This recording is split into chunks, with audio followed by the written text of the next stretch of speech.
Com a necessidade da igreja cada mas nós sabemos que nós necessitamos pegar da necessidade de libertação. Senhor Pai, usa o teu cérebro para nos falar contra isso. Nós temos que ouvir a palavra e procurar cada vez mais se libertar. Então, eu sou o teu cérebro essa noite. Essa é a minha oração em nome de Jesus. Toda a igreja diz. Amém.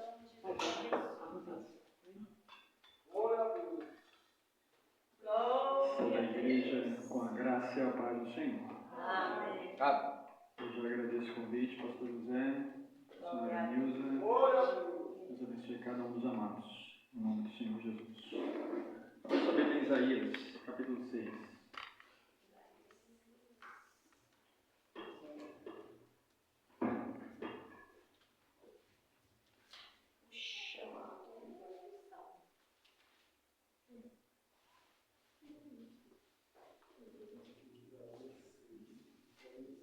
Isaías, capítulo 6, a partir do verso 1, tem como título chamado de Isaías. Queria que Deus tenha uma palavra no seu coração nessa noite. Isaías 6 diz assim: No ano em que o rei Uzias morreu, eu vi o Senhor assentado no trono alto e exaltado, e a aba de sua veste enchia o templo. Acima dele estavam os serafins, cada um deles tinha 6 asas, com 2 cobriam o rosto, com 2 cobriam os pés, e com 2 voavam. E proclamavam uns aos outros: Santo, Santo, Santo é o Senhor dos exércitos, a terra inteira está cheia da sua glória. Ao som das suas vozes, os batentes das portas tremeram, e o templo ficou cheio de fumaça. Então gritei: Ai de mim, estou perdido, pois sou um homem de lábios impuros e vivo no meio de um povo de lábios impuros. Os meus olhos viram o Rei, o Senhor dos exércitos. Logo um dos serafins voou até mim, trazendo uma brasa viva que havia tirado do altar com uma tenaz. Com ela tocou a minha boca e disse: Veja, isto tocou os seus lábios, por isso a sua culpa será removida e o seu pecado será perdoado. Último versículo. Então ouvi a voz do Senhor conclamando: Quem enviarei? Quem irá por nós? E eu respondi: Eis-me aqui, envia. Amém? Os irmãos podem tomar assento. A palavra de Deus nos fala a respeito do chamado de Isaías. E isso ocorreu, o texto começa nos dizendo que isso ocorreu no ano em que morreu o rei Uzias. Segundo os estudiosos, esse momento, essa morte ocorreu mais ou menos 740 a.C. Há quem entenda que esse rei Uzias ele morreu com 52 anos de idade, tendo uma morte por lepra. Esse reinado desse rei, segundo os estudiosos, ele começou bem, foi uma era dourada, porém decaiu. E quando decai, Deus chama Isaías. Eu quero começar dizendo que tem muitas pessoas, aplicando isso em nossas vidas, muitas pessoas que até começaram bem, porém estão terminando mal. Mas ainda que essas pessoas estejam decaindo, Deus está te levantando. Né? Existem pessoas que um dia estavam na igreja e pregavam, e cantavam, e participavam, interagiam, congregavam, frequentavam, e hoje estão lá fora, estão no mundo. Né? Muitas vezes as pessoas que mais declaravam amor a Deus eram só de boca, né? Porque na hora do vamos ver, na hora da tribulação, da dificuldade, na hora de resistir às tentações do mundo, elas sucumbiram e não voltaram mais. Porém, ainda que esse reinado desse rei estivesse decaindo, Deus estava nesse momento levantando Isaías. Porque ainda que alguém esteja se desviando, Deus está te levantando, a obra dele não para, os propósitos dele permanecem. Então, Isaías teve o privilégio de ver o trono. Né? Ele fala: no ano em que morreu o rei Uzias, eu vi o trono e aquele que nele estava sentado. Imagine, foi um momento, que honra, que experiência extraordinária poder contemplar o Senhor, poder ter uma visão como essa, uma revelação dessa magnitude. Né? Esse homem foi privilegiado. No Evangelho de João, a Bíblia diz que Isaías viu a glória de Jesus. Ele viu o que nós chamamos de uma teofania, né? O aparecimento de Deus, uma revelação do próprio Deus. Segundo estudiosos, naquela época, na época de Isaías, já tinha a Arca da Aliança. feito de madeira de acácia por dentro, revestido de ouro por fora, né? Tinha havia uma escultura, né? Escultura de 2 querubins por cima, carregava as tábuas dos 10 mandamentos. A Arca da Aliança basicamente representava a presença do Espírito de Deus com os homens, era um simbolismo, né? Lembre-se, eu estou com vocês, essa era a mensagem de Deus. Então, há quem acredite que a Arca da Aliança já estava ali na época de Isaías, era algo visível até para o próprio Isaías, porém, como nós vemos no texto, amados, Isaías não estava na presença de Deus até esse momento. Ou se estava, tinha saído, né? Não estava pelo menos na posição de Deus, por isso Deus está o chamando. E apesar de ter contato com a Arca da Aliança, ou ver a Arca da Aliança, a princípio ele não estava valorizando. Olha o que o texto fala: sou um homem de lábios impuros, sujos, e eu estou no meio de um povo de lábios também impuros, um povo sujo. Então ele não deu crédito ao ver a Arca da Aliança. Então Deus decide se revelar para ele, e agora ele passa a dar crédito porque ele vê algo incrível, ele vê o trono de Deus. Amados, quantas pessoas estão nessa situação de Isaías? Né? Elas não estão dando crédito àquilo que elas estão vendo, né? Aquilo que está nos seus olhos. Né? Não dou crédito à Arca da Aliança, Deus já colocou lá como uma lembrança. Vai dar crédito quando vê o trono. Uma experiência, né? Passa a viver uma experiência, né? De certa forma até assustadora, paz. Tanto que ele fala, ai de mim, não é uma coisa gloriosa, não é uma coisa no sentido positivo.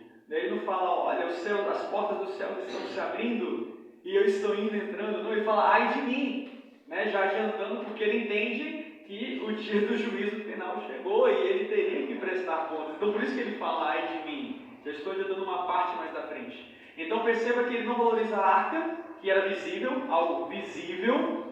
Ele vai ter que valorizar algo agora, que a princípio era invisível, algo, né, que não é natural de nós seres humanos vermos. Nós não podemos ver o trono, nós não temos acesso ao trono, e Deus ele está falando conosco. Muitas vezes tem pessoas que não valorizam o pastor local, o pastor terreno, mas um dia você vai estar diante do pastor dos pastores, e você vai ter que reconhecê-lo. Né? Tem pessoas que não valorizam a igreja, templo físico, e um dia você pode... A igreja, né? Templo físico, né? Mandamento, ordenança de Deus que nós viéssemos a congregar, o lugar onde os santos se reúnem. Um dia você pode ver o céu, que é o lugar final dos santos, o destino final dos santos, e você ficar de fora. Não valorizou uma igrejinha pequena, simples, humilde, mas que tinha a presença, você pode ficar fora do céu, que é a reunião final da igreja do Senhor. Né? Tem pessoas que não valorizam hoje a mensagem pregada. Né? A mensagem está sendo pregada, tem gente que não valoriza. Um dia vai ter que se deparar com a mesma mensagem, só que revelada. Né? Hoje é só pregação. Um dia vai se concretizar, vai se materializar aquilo que os profetas, que os servos e servas de Deus falaram. Então cuidado, para não ter que ter uma experiência, né, como a de Isaías, e o pior, né, porque essa Deus ainda teve misericórdia, porque Deus o estava chamando, Deus estava dando uma chance para ele. Muitos, né, só vão abrir os olhos quando for tarde demais. Eu não valorizava o pastor da terra, vou conhecer o pastor celestial. Né? Eu não valorizava a igreja, vou ver o céu, mas não vou entrar. Né? Eu não valorizava aquilo que era pregado, mas o que era pregado agora está acontecendo e eu não acreditei, não tem mais tempo para mim acreditar ou ser recebido. Fica como um alerta para nós. Né? A Arca da Aliança já estava lá, já estava lembrando os seus servos: ei, olha a presença de Deus aí, eu estou com vocês. Não valorizou, teve que ter essa experiência. E ali ele contempla o trono. Repito as mesmas palavras. Que privilégio você ver o trono. Né? As pessoas elas gostam de viajar, gostam de ir para lugares diferentes, bonitos. Né? Quantas paisagens maravilhosas nós temos no nosso país da Terra. Já parou para pensar? Né? Nosso país tem lindas praias, né? O mundo tem lindas praias e montes e planícies, e você olha e se depara lugares de frio, de gelo. Né? Quantas coisas bonitas Deus fez. E eu quero dizer que nada se compara ao trono de Deus. Nada se compara à beleza desse Deus. Né? Se isso você vê, você já fica olhando e observando o que tem na terra. Imagina aquele que é o Criador de todas as coisas, que ainda diz que esse céu e que essa terra vão passar, né? Mas que ele permanece. Isaías teve o privilégio de ver o trono de Deus. Deus. E o trono de Deus é relatado na palavra do Senhor. Isaías vê esse trono e aquele que nele está assentado. Jeremias, o profeta Jeremias diz que o trono de Deus ele é exaltado e sublime desde o princípio. O profeta Ezequiel vai dizer que o trono de Deus é rodeado de safira. Ainda no livro do Apocalipse, João ele tem uma visão no qual ele vê o trono, e o trono é circundado, cercado por um arco que beira o jaspe, beira a esmeralda. O profeta Daniel vai dizer que o trono de Deus arde em fogo e que tem rodas incandescentes ao redor. E foi o que Isaías viu, porque ele disse que o anjo do Senhor pegou uma brasa viva do altar. Essa brasa é o altar de Deus, é o trono de Deus. Era isso que ele estava contemplando. O salmista vai dizer, amados, que o Senhor tem um trono que subsiste eternamente. O salmista ainda vai dizer que o trono de Deus foi estabelecido para julgar. O profeta Micaías disse que viu o Senhor no trono, e ele é chamado Senhor dos Exércitos, e os seus exércitos ele contemplou, eles estavam à direita e à esquerda do trono de Deus. Veja como Deus, ele se apresentou para seus profetas, para seus servos, o trono, imagem e oportunidade. No versículo 2 vai falar a respeito desses serafins. Então, ele contemplou os serafins. Diz a palavra de Deus, e cada um desses anjos eles tinham 6 asas. Com 2 asas cobriam os pés, com 2 asas cobriam suas faces, e com 2 asas eles voavam. Serafins é um termo que vem do hebraico que significa os ardentes, significa anjos de fogo, ou anjos que queimam, ou labaredas em movimento. Esses eram os anjos que Isaías estava contemplando. A única vez na Bíblia que você vai ver o termo serafim é apenas aqui, nesse texto que nós estamos meditando hoje, Isaías capítulo 6. Há quem entenda, é uma conjectura de que o anjo que se apresenta para Moisés, no chamado de Moisés, talvez fosse o serafim. Perceba que Isaías ele é chamado dessa maneira, Moisés também é chamado de uma maneira, e quando Moisés ele é chamado por Deus, a Bíblia fala que ele contempla uma sarça que não se consumia, ela estava queimando, só que o fogo não se consome. E dentro desse fogo, dessa sarça, havia um anjo. E ainda havendo um anjo, Moisés ouve a voz de Deus. Perceba que havia um fogo que não parava de queimar e tinha um anjo dentro. E serafim significa anjo de fogo. Anjos que queimam. Quem sabe, no chamado de Isaías e também no de Moisés, eram os mesmos tipos de anjos, talvez da mesma classe S denominada serafins. Diz a palavra de Deus que esses anjos eles tinham 6 asas e com 2 eles cobriam o rosto. Há o entendimento de que essa proteção do rosto é uma reverência. Perceba que existe o trono de Deus. Deus está sobre o trono, está acima do trono, está literalmente entronizado, e acima de Deus estariam os serafins. Que privilégio, voando, sobrevoando por cima de Deus. E com 2 dessas 6 asas, eles cobrem o rosto como se passasse a ideia de reverência.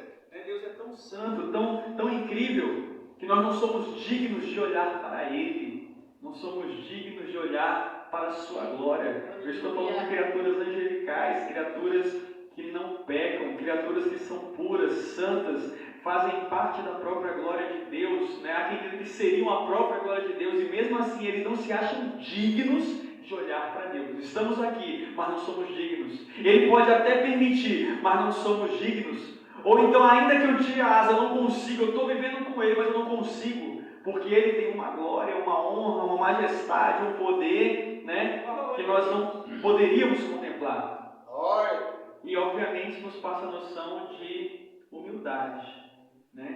O apóstolo Paulo, ele fala: eu não sou digno de ser chamado de apóstolo, porque ele perseguiu a igreja de Cristo. Quando perguntaram para João Batista: quem é você? Você é Elias? Você é Jeremias? Ele diz: eu sou a voz que clama no deserto. Mas virá um que é mais poderoso do que eu, ele é maior do que eu, ele é superior a mim, do qual não sou digno de desatar a sandália dos seus pés. Então perceba que passa a ideia de humilhação, de humildade. Nós não somos dignos. Estamos hoje aqui reunidos, mas nós não somos dignos de estar na presença dele. Não somos dignos de que ele olhe para nós, de que ele atenda nossas orações. Nós somos falhos, nós pecamos, nós somos limitados. E o texto vai nos dizer, meus queridos, que ali eles reverenciam, esses anjos, eles não pecam, eles convivem com Deus e eles têm reverência a Deus. Que diferença da humanidade? Uma humanidade que peca, uma humanidade que não reverencia a Deus, uma humanidade que não convive com o Senhor. O texto fala que também com duas das suas asas eles cobrem os pés.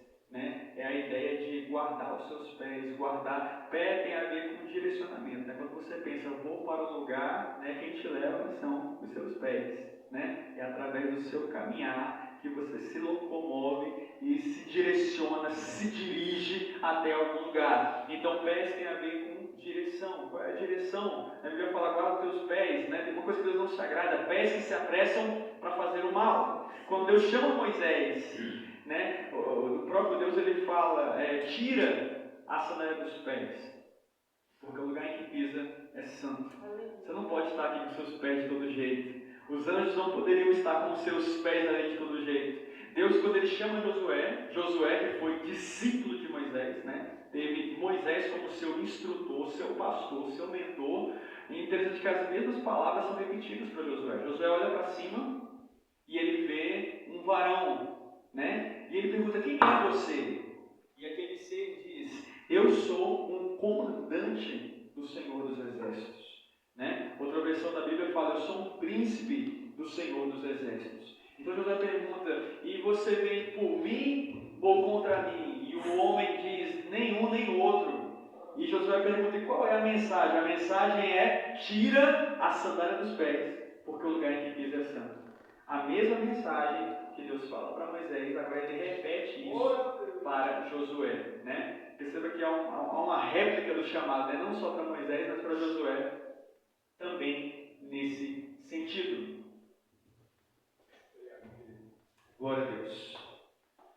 O texto vai nos dizer, no versículo 3, que esses anjos eles proclamavam uns aos outros, santo, santo, santo é o Senhor dos Exércitos, a terra inteira está cheia da sua glória. Muitas pessoas reclamam da terra. Esses anjos eles estão lá no céu. Eles estão inclusive acima do trono de Deus. E eles falam de Deus e eles falam também que a terra inteira está cheia da sua glória. Essa é a parte que eu quero chamar a sua atenção. Muitas pessoas reclamam dessa terra porque focam apenas nos problemas, nas dificuldades. Aqui tem miséria, aqui tem levante, aqui tem carnalidade, aqui tem dificuldade, tem opressão, tem tribulação. Se nós fôssemos listar, seria vários adjetivos. Porém, olha o que esses anjos estão dizendo. A terra inteira está cheia da sua glória. Ele não está falando do céu, ele está falando da terra. Terra é onde nós estamos. Nós vivemos na terra. Até enquanto o Senhor permitir, nós estamos na terra. E ele fala que a terra inteira está cheia da sua glória. É como se o próprio Deus estivesse dizendo, olha, a glória principal é lá em cima, mas eu estou permitindo, pela minha misericórdia, uma gotinha dessa glória aí embaixo. Ainda existe glória de Deus aqui embaixo. Tem presença de Deus aqui embaixo. Aliás, se não fosse a presença de Deus, o que seríamos de nós? Com tanta luta, tanta prova, nós não conseguiríamos.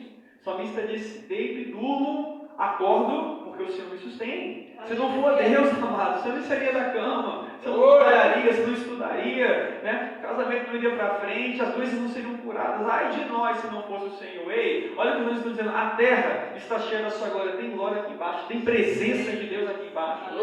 Quando Deus ele faz a terra, quando o Criador ele cria o mundo, a Bíblia diz que o Espírito de Deus pairava sobre as águas. Não tinha nem ser humano ainda, mas já tinha Deus na água. Glória!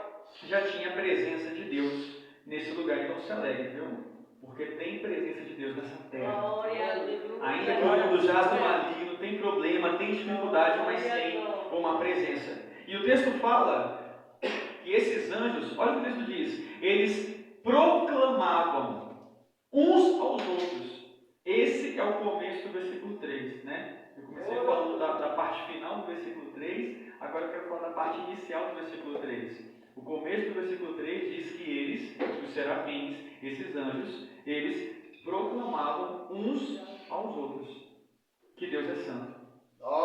Eles falavam uns com os outros, né? Veja que isso aqui é um retrato do que os cristãos fazem aqui embaixo, né? Quantas vezes um crente não olha para o outro e fala, eita glória, né? Estamos juntos, né? Hoje é dia de buscar, ou algo nesse sentido. Nós nos comunicamos glorificando a Deus. E eles já fazem isso lá em cima, né? Veja que nesse momento eles não estão falando diretamente para Deus, eles estão falando entre eles. Um anjo olha para a face do outro anjo e proclama que Deus é santo, né? E nós temos esse tipo de comunicação. Eu estou falando isso, amados, para dizer que o que está ocorrendo aqui no chamado de Isaías é um culto.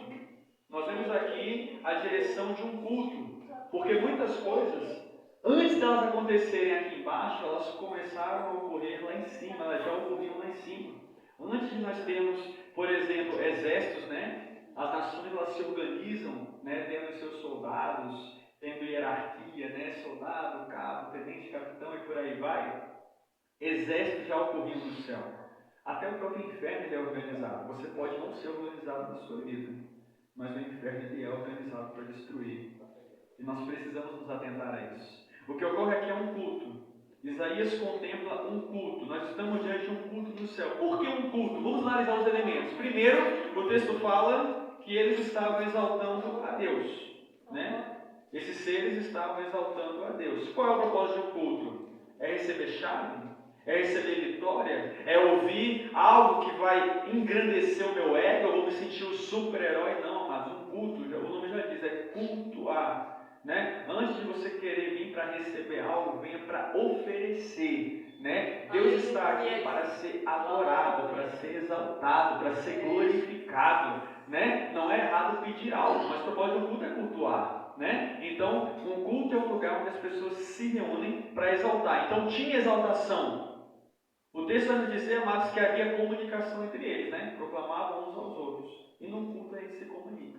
Né? No culto nós estamos nos comunicando. Ninguém aqui ninguém aqui se ignora, né? Não é algo individual, cada um no seu. Não, há um culto, há uma direção, há um aumento do louvor, há um aumento da oração, né? Quando eu cheguei, quem estava se comunicando com os outros era a missionária Nilza, né? Então no culto há uma comunicação. Um culto há uma glorificação coletiva. Porque você tem direito de glorificar sozinho. Não é pecado, aliás é uma bênção, né? Você pode glorificar a Deus em casa, está lavando louça e está falando com Deus, né? Está no meio da rua, se não quiser ficar falando palavras manifestadas para alguém achar que você é doido, você fala em pensamento, né? Você pode glorificar sozinho, porém culto não é sozinho. Culto é momento de glorificação coletiva. Nós decidimos, nós marcamos um horário, um lugar onde nós nos reunimos com os outros servos de Deus para juntos glorificarmos a Ele. E é o que está acontecendo aqui. Os anjos estão glorificando coletivamente, estão juntos para isso. E os anjos estão diante do trono, estão diante de Deus. Então, amados, isso aqui é um culto, né? De forma resumida, eles estavam exaltando lá em cima, nós estamos exaltando aqui embaixo. Eles se comunicam lá em cima, nós nos comunicamos aqui embaixo. Eles fazem uma glorificação coletiva lá em cima, nós estamos glorificando coletivamente aqui embaixo. Eles estão diante do trono. Quem crê que aqui estamos diante de Deus? Deus está na casa. Não podemos visualmente ver o trono, né? Mas Ele está presente. Se houver dois ou mais reunidos no meu nome, ali eu estarei presente. E o que é que eles estão dizendo?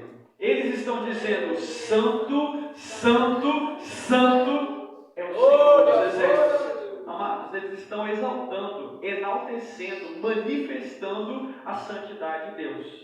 Eu volto a afirmar, enquanto muitos estão, né, focando em pregar a vitória, né, porque a vitória é aquilo que as pessoas mais gostam de ouvir. Entenda que o principal não é a vitória, não é o milagre, não é a bênção, o principal é o próprio Deus. Santidade não é tema que enche igreja, mas é tema que enche o céu. Sem santidade, sem a qual ninguém verá ao Senhor. Sede santos, porque eu sou santo. Grande Deus. Perceba que eles falam 3 vezes, né? Santo, santo, santo. Amados, se os próprios anjos de Deus estão falando santidade, quem somos nós para não pregar santidade? Nós temos que pregar a santidade mesmo, ele tem que ser santo. Tem que aprender a perdoar, né? Tem que deixar deixar a sensualidade, tem que corrigir suas palavras, né? Não xingue, não murmure, não reclame, né? Ei, tem que deixar o homossexualismo, tem que deixar a bebedeira, tem que deixar a inveja, tem que deixar a idolatria. É tempo de falar de santidade. Ele é santo, e se você não for santo, você não vai se encontrar com ele. Os anjos falam aqui, amados, de santidade, né? Não é terapia, não é autoajuda, eles estão falando de santidade.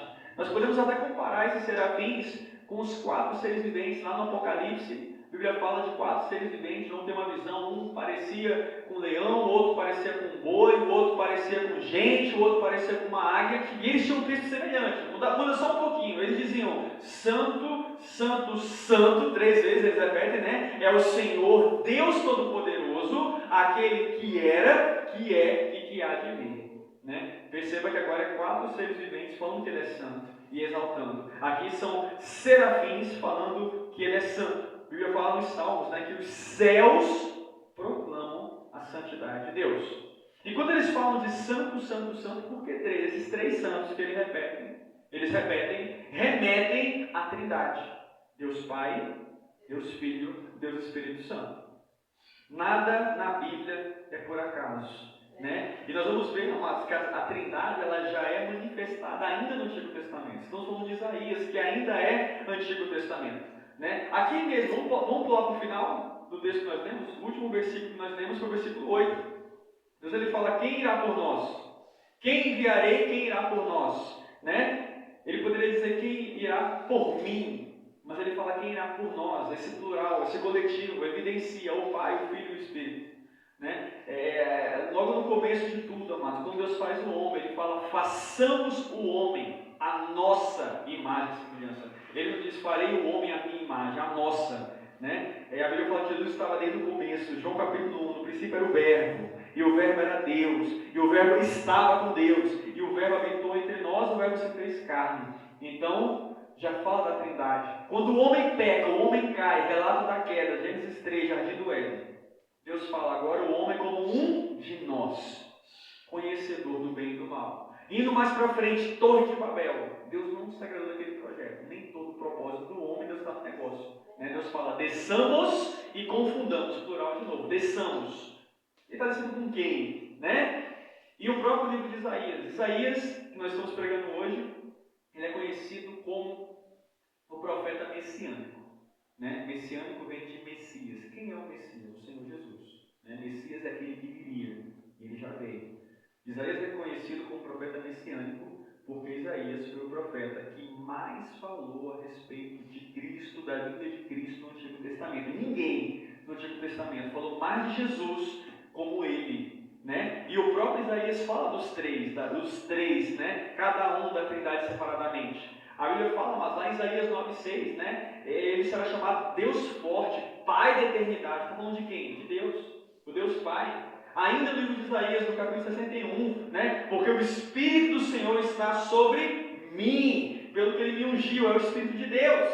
E Isaías 53, o castigo que nos traz a paz estava sobre Ele. Pelas suas pisaduras somos sarados. É Jesus. O próprio Isaías falou do Pai, falou do Filho e falou do Espírito. E aqui os anjos falam santo, santo, santo, né? Essa ênfase, né? Essa repetição no hebraico é um superlativo, né? Há um motivo de por que 3 vezes santo. A mensagem aqui é: Ele é o mais santo. Ele não é só santo, Ele é o mais santo.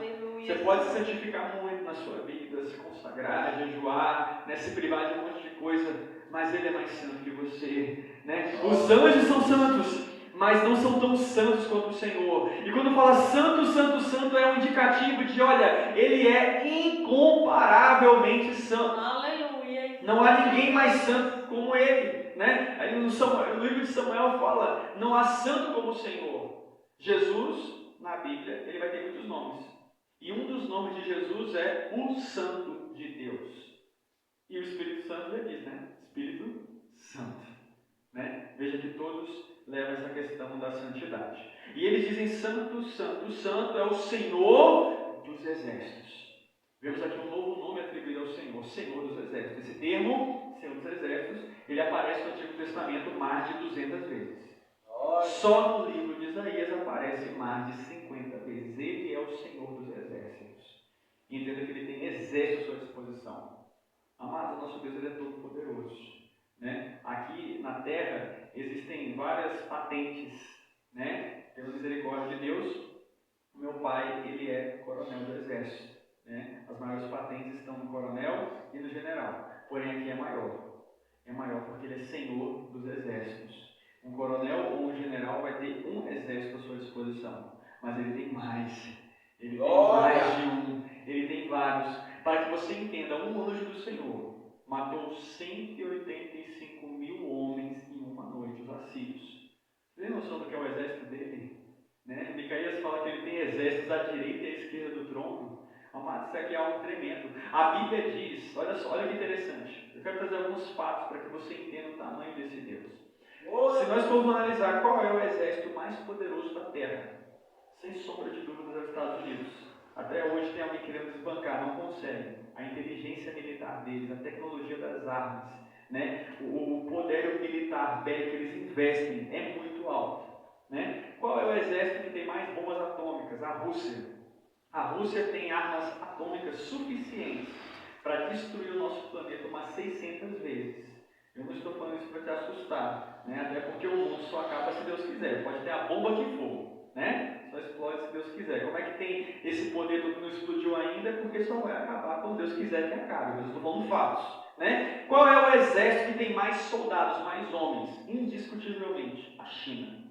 Porque ninguém se reproduz tanto quanto os chineses. Eles têm mais homens. Mas sabe o que me chama a atenção? A própria rainha da Inglaterra falou isso, né? Antes dela falecer, ela falou isso. Eu não tenho medo de nenhum exército do mundo. Né? Eu tenho medo quando o crente dobra os joelhos. Eu até achava que isso era ficção, né? Crente inventou isso e tal. Até que, pela misericórdia de Deus, na faculdade de Relações Internacionais, eu tive um professor da área de segurança internacional que falou que isso era verdadeiro. E detalhe, ele não cria em Deus, certo? Mas ele falou que a rainha da Inglaterra disse isso, então eu passei a acreditar com veemência. Eu quero dizer, meus queridos, que a Bíblia diz que todas as nações juntas, diante de Deus, não passam de nada. Tem noção do tamanho do Deus que você serve? Pode vir Estados Unidos, Inglaterra, Rússia, China, não importa. A Bíblia fala que ele vai destruir o anticristo com o sopro da sua boca. Sim. Às vezes nós não temos noção do Deus que nós servimos. Ele é Senhor dos exércitos. E eu não estou falando de exércitos humanos que se preparam, que aprendem artes marciais, que aprendem a lidar com tecnologia, né, que tem anos e anos, né? Ah, você foi da onde? Eu fui da Interpol, eu fui da FBI, eu fui para o Iraque, eu tenho um currículo incrível, Deus estrala assim, a pessoa morre com tudo. Eu estou falando de exército de anjos. E a Bíblia fala que ele é o comandante de Israel, inclusive. Davi fala sobre isso. Ele é o comandante supremo de Israel. Amado, o tempo fala que o tempo ficou com fumaça, e ele fala, Isaías fala, ai de mim, sou um homem de lábios impuros no meio de um povo de lábios impuros. Tem que correr um pouco por causa da hora. Aqui Isaías ele descreve seu próprio pecado. Ele confessa o seu pecado, e isso é algo, amados, que no Evangelho é primordial. Não tem como você ser resgatado por Cristo se você não confessar o seu pecado. Se você não reconhecer, não caia nessa lábia, viu? De estar em pecado, mas ficar se justificando. Está fazendo coisa errada, mas está tudo bem. Ah, porque eu tenho anos de igreja. Ah, porque eu tenho um título disso e daquilo na igreja. Ah, porque eu tenho um curso de teologia. Nada disso salva. O que salva é santidade. É o Senhor. Santidade significa ser separado do mundo. Então Isaías fala, ai de mim. Aqui são duas coisas. Primeiro, Isaías pensou, nós temos esse entendimento, Isaías pensou que era o dia do juízo. Porque por mais que Isaías pudesse ser um desviado, alguém conhecia a palavra, ele pensou, olha, eu estou vendo o trono e aquele que nele estava sentado. Me dei mal, porque eu estou fazendo coisa errada no meio de um povo que faz coisa errada e eu não tenho como escapar do juízo. O próprio Deus fala, né? Não há quem possa escapar das minhas mãos. Então ele reconheceu, me dei mal, porque chegou o dia do juízo final. E como é que eu estou? Eu estou despreparado. Eu estou desconcertado. Por isso que ele fala, ai de mim. Ele não se alegra, eu estou vendo Deus. Eu estou vendo o olho. Ele fala, ai de mim. Né? No outro sentido, ele achou que morreria. Porque na Bíblia fala que ninguém pode ver Deus e sobreviver. Deus falou isso para Moisés, né? Ninguém pode viver face a face e sobreviver. Gideão pensou que ia morrer porque viu o anjo do Senhor. Manoá, pai de Sansão, pensou que ia morrer. Moisés nos fala isso com ele, né? E ali Deus ele se apresenta de uma forma, né, que isso não ocorresse. Até o capítulo 5 do livro de Isaías, Isaías tinha falado a respeito de 6 ais para Judá. Só que no capítulo 6 o ai não é para Judá. O ai é para ele. Ele fala, ai de mim. Sabe o que Deus está nos dizendo? Cuidado para não ser alvo da sua própria pregação. Pregou ai para os outros, agora o ai é para ele. Aquilo que você prega, você vai ser cobrado. Porque ele vai falar, da minha forma que você mediu os outros, você vai ser medido. E Isaías era um homem sujo. Isaías era um homem imundo. Porque o texto fala, ai de mim, sou um homem de lábios impuros. O lábio dele era impuro, sujo. Talvez ele mentisse, gostava de mentira, talvez pornografia, talvez xingamentos, talvez palavras torpes, palavrões, imoralidades, obscenidades, não sei, Deus sabe, mas o lábio dele é sujo. A Bíblia fala que a boca fala, o coração está cheio. Então, se a boca é suja, porque o coração é sujo, a pessoa é suja, né? Isso fica evidente quando ele fala que está no meio de um povo sujo. Então ele fala, ai de mim, sou um homem de lábios impuros, no meio de um povo de lábios impuros. Ele não aponta o povo primeiro ele se aponta, né? Ele não fala, eita, vocês tudinho, tudo pecador vai para o inferno. Não, primeiro ele olha para ele. Ai de mim, porque eu tenho boca suja e estou no meio de um povo de boca suja. Qual é a mensagem aqui? Primeiro você olha para os seus pecados, depois você olha para o pecado dos outros. Primeiro você se examina, né? Depois você aponta aos outros. E ele não foi no grupo da maioria. Quantos estão pela maioria? Deus poderia dizer, não estou nem aí. Mas todo mundo faz. Todo mundo aqui tem boca suja, Deus tem que aceitar nós, né? Cuidado para não ir pelo efeito manada, né? Todo mundo vai para uma direção e eu vou também. Todo mundo está na zombaria e eu vou também. Não, queira o Senhor. E aqui ele tem um choque de realidade, ele reconhece. Amados, voltando à questão do choque de realidade. Que você não tem que ter um choque de realidade para acordar para Jesus. Isaías teve que ver o trono para tomar uma posição. Na parábola do rico e do Lázaro, há quem entenda que aquele rico, né, Lázaro morre e vai para o seio de Abraão, vai para o céu. Já o rico morre e vai para onde? Para o Sheol, ou Hades, ou inferno, como queiram chamar. Quando o rico está lá embaixo e ele olha para cima e vê Abraão com Lázaro, ele diz assim, pai Abraão, ele chama Abraão de pai. Quem é pai? Pai é alguém que você tem uma estima, né? É aquele que te criou, pode ser pai biológico, pode ser pai de criação, né? Mas para você chamar de pai é alguém que você considera, é alguém que você respeita, admira, segue. Pai é o pastor é um pai espiritual, né? É alguém que você segue. E ele diz pai Abraão, né? Como, há quem entenda, né, nessa expressão, indica que ele podia ser um desviado, né? Conhecia Abraão, está chamando Abraão de pai, você conhece, quem é que não conhece seu pai? Né? A não ser o caso, né, de um órfão extraviado, mas a princípio a regra é, você sabe bem quem é o seu pai, aquele que te gerou, né? E ele diz, pai Abraão, peraí, você conhece Abraão? Então por que não seguia? Não seguia, porque se seguisse não teria ido para o inferno, né? E ele quer chamar pai Abraão como querendo forçar uma intimidade que não existe. Se ele fosse filho de Abraão, né, um cristão, ele não estaria no inferno, ele estaria no céu ao morrer. O filho pródigo ele tem que quebrar a cara lá fora para reconhecer, eita, na casa de meu pai, os empregados tinham fartura. Imagina eu, né? Ei, você não precisa quebrar a cara não. Não precisa ter um choque de realidade como Isaías, ou como o rico da parábola do rico do Lázaro, ou como o filho pródigo. Reconheça Deus hoje. Reconheça a glória dele hoje. Reconheça temendo a Deus hoje. E ele foi purificado com o braço do altar, né? Os anjos vão e tocam nele. A mulher do fluxo tocou na orla do vestido de Jesus e foi curada. Jeremias falou que Deus tocou nos seus lábios, ele começou a falar. Daniel falou que ele viu um homem, né, com uma presença maravilhosa, tocou nos seus lábios e ele começou a falar. Isaías tem os seus lábios tocados. O anjo pegou uma brasa viva do altar com uma tenaz. Por que o anjo não pegou diretamente com a sua mão ou com a sua asa? Não sei, teve que ser uma tenaz. Há quem entenda, né, uma tenaz, você ainda imagina aquele instrumento cirúrgico, né, que o médico utiliza. Há quem entenda que ele pegou uma tenaz por temor, né? As coisas de Deus merecem respeito. Eu sou um anjo, mas eu não estou autorizado a pegar, né? Vai que eu me queime, sou santo, mas ele é muito mais santo do que eu. Ou talvez até a reverência, né? Eu posso até pegar com a mão, mas tudo é com ordem e com decência. As coisas de Deus vai ter que ser organizadas. Eu não posso chegar no trono de Deus e sair de todo jeito, né? Então ensina temor e reverência. Diz a palavra de Deus que tocou nos seus lábios. E o anjo disse: a sua culpa foi removida e o seu pecado foi perdoado. Tocou no lábio. Ele não falou que o lábio era sujo, impuro, mas o lábio foi purificado. Agora, o homem que outrora falava besteira virou profeta. O profeta profetiza pelos lábios, pela boca. Deus transforma maldição em bênção. Aquilo que era usado para o diabo, agora é para bênção. Se outrora sua boca falava que não prestava, hoje é usada para a glória de Deus. Antes xingava, hoje você adora. Antes detonava os outros, agora você perdoa. Seus lábios vão ser transformados. E Deus decidiu purificar. Ele poderia morrer, amados, mas ele foi purificado. É que nem Jonas, né? Jonas, ele iria morrer quando ele foi lançado daquele barco. Tanto que os homens que lançaram Jonas disseram que Deus nos perdoe, não nos culpe pela morte desse homem. Ou seja, ao jogar Jonas do barco, daquela tempestade, Jonas iria morrer. Então Deus enviou um peixe. O peixe não foi provação, o peixe foi tratamento. Porque se não fosse o peixe, Jonas morria. Mas o peixe engoliu e fisicamente falando, ninguém sobreviveu na boca de um peixe, mas foi um milagre, né? Deus enviou um peixe e permitiu o milagre de Jonas ficar 3 dias e 3 noites sobrevivendo, vivendo dentro daquele peixe. Então Deus preferiu tratar Jonas do que perder Jonas.